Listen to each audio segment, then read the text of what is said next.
So, no lie, I don't feel so good this morning. I had a friend over last night for dinner, and we ate and drank some wine, and man, when you don't drink at all, even a little bit of wine can leave you feeling kinda not great, not gonna lie. It's kind of a setback to be heartsick and a little physically sick. Like, not like I can't do my job, I just don't feel good.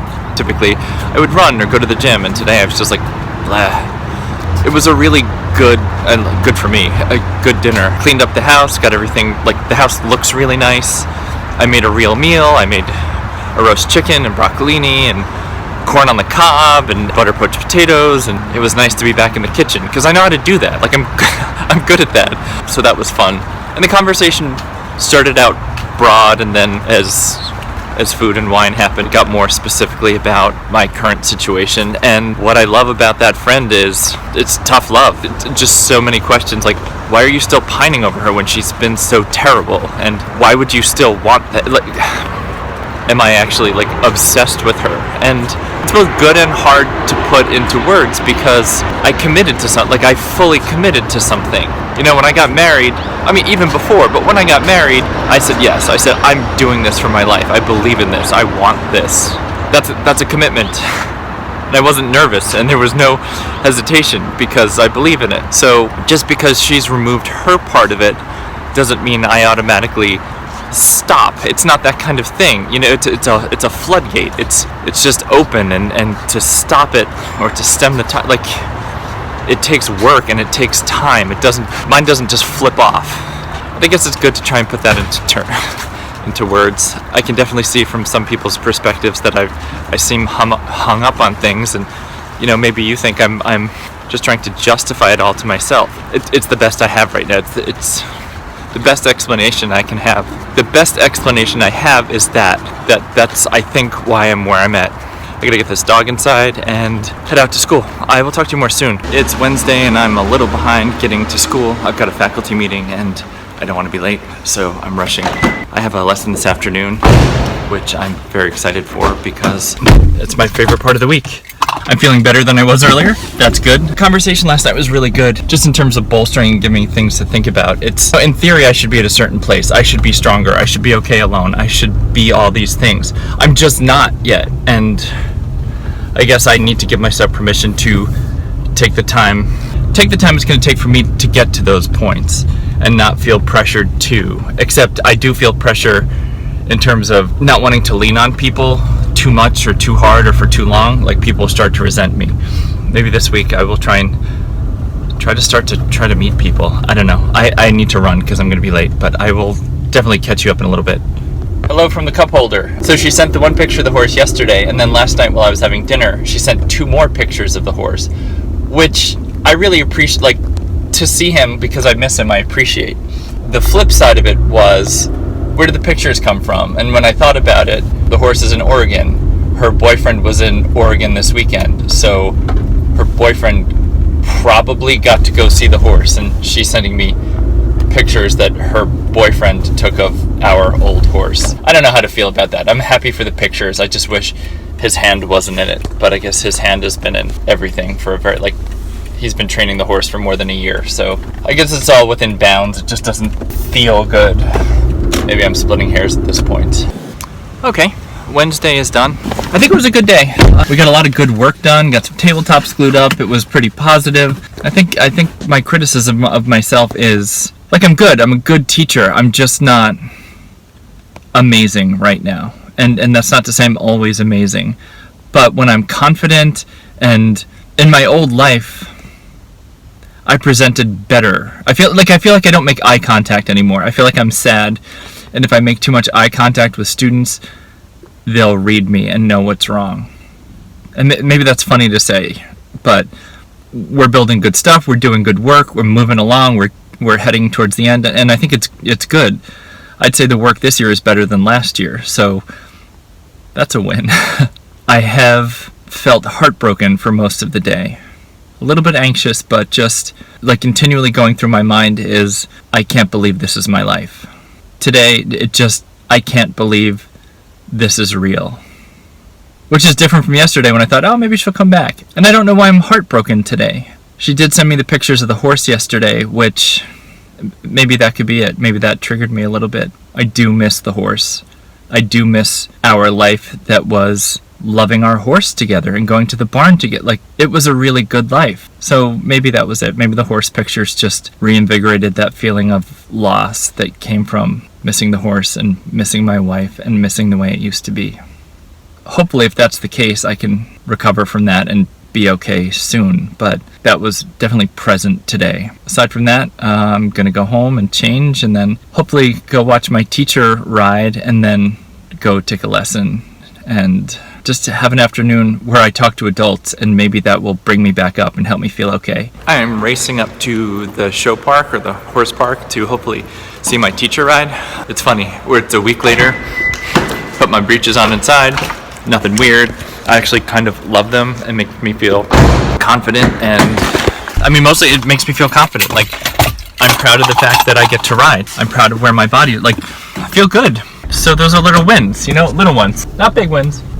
It is a little like putting on a costume, but I've worked pretty hard to be where I'm at right now. Not crazy hard, but you know, it's taken a little bit of dedication and some muscle changes, and I think the fact that I'm 30 pounds lighter than where I was when I got broken up with has changed a lot of things. I can do push-ups now. I'm not as heavy on the horse. My muscles don't have to support as much weight. I'm just more capable, and that's exciting. That feels like a victory for me. So I just want to keep this going. I want to be healthy. I want to be strong. I want to like my body. I want to get better at riding for me. And that's great. That's really great. I'm going to go now so I can get on the highway. Yeah, have a good one. I'll see you later.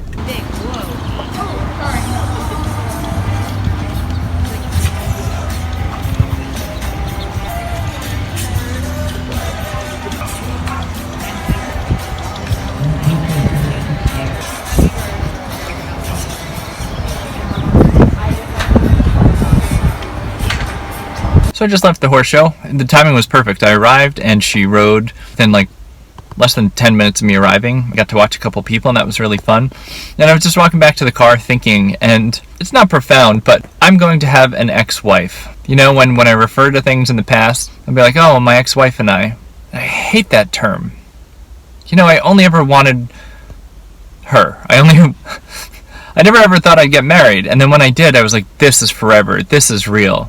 And now I'm going to have an ex, and that sucks. I don't want to have an ex-wife. I just want to have an awesome wife. That's it.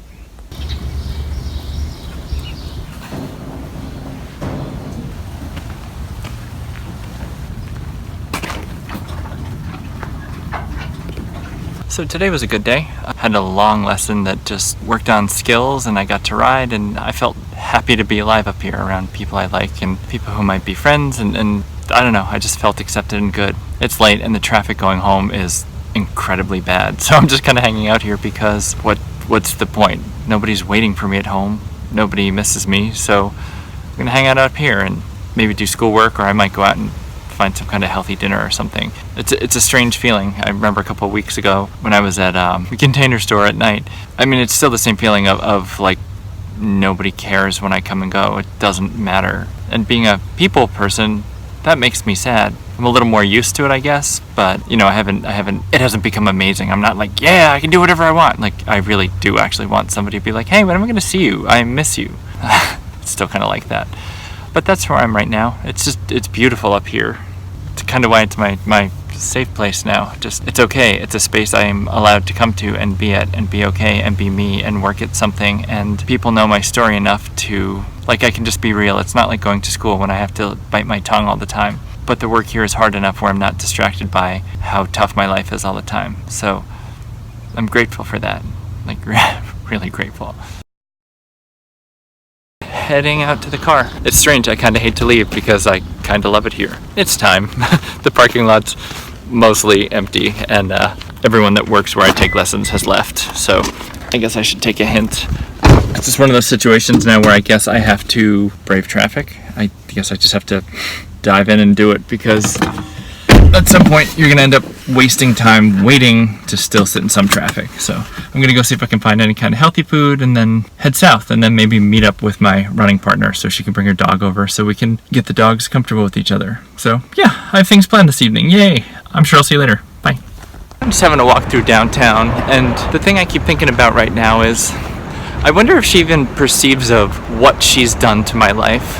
Like, I wonder if her thinking is that present where she imagines my life, or if she's just in her head, in her new life, and it's all about her. I don't know, it hit me in a fresh wave today, just how horrible what she did was, to just stop. You know, because I'm constantly reminded of things we shared and jokes we had and things that are important to us. And everything, like the magnitude of what our marriage is. And she just stopped. And I know we've been over it, but how do you do that? In an early on conversation, she had asked me, what did you want me to do? Should I have just come home from Amsterdam and pretended like everything was fine and let things fall apart slowly?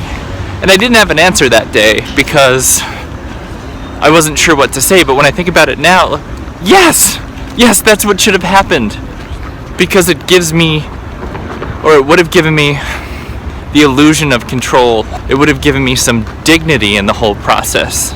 But instead it was just filled with lies. It was just lie after lie of, I'm not going to see him, then she saw him. Nothing about it was handled well. It was handled as terribly as it could have been handled. And I keep forgetting that in the interest of being okay and moving on, but I need to keep remembering how bad it was and how badly she treated me. And it sucks to have to put work into remembering terrible treatment, but I guess that's the problem with being so unconditionally loving and dedicated and devoted to a marriage, that she was able to leave really easily, and it's a lot harder for me. So I guess I was all in, whereas she wasn't, I guess. It's a really hard thing to separate from. I'm trying to find food. I'm by myself, walking through downtown trying to find food. And I want to be healthy, but I'm also hungry, which is good, I guess, to be hungry. I'm approaching the taco stand. It might be a burrito kind of night. We'll see. You know what I miss is future planning. The stability that comes from, this summer we're going to do this, or this fall we're going to do this. And case in point, this summer we were supposed to, strangely, go to Oregon and go on a several-day horse trip. It's the trip that fell apart last year when she broke her leg, so it was postponed to this summer. And then we were supposed to go back to Chile in November. I had those two bright points in the future. It was something I really looked forward to with someone I really loved, and those are taken away. So I'm getting to the point in the school year now where people are saying, like, oh, what are you doing this summer? And I don't know. I have no idea. I don't have plans. I don't know what my life will look like. I don't know if I'll be divorced. That sucks. So I guess what I'm curious about is, can I meet somebody and make plans for the future and have that be good, even if it's just like, hey, let's do this thing next week? Well, is that how it starts? Is that how healing begins? She has somebody to do that with. You know, weeks ago when I talked to her and I said something like, what does the future look like? And she said something about the two of them moving to San Francisco within a year. That kind of rocked my world. Like, that was hard to hear because clearly they had talked about it. Even if it's just fantasy, they have a plan. It's not just two lustful people having sex with each other. They've discussed how they want to live their lives together. And that sucks. There's just so much evidence that we're not equal, that we're not the same. And I guess that's part of why I want to know the story. Like, has this all happened so quickly? Has this all happened since the trip to Amsterdam? Or has it been in the works for so much longer? And I'll never know. Like, I know I'll never know the story, but it does make you wonder. If within a few weeks of being together, they're like, oh, we're going to plan all these things. That sounds a little impulsive. But they're still doing it. And if it's been going on for a really long time, I'm a fool for not having seen it happen. There's going to be no wins in this situation for me. She's going to win on all fronts. It sucks.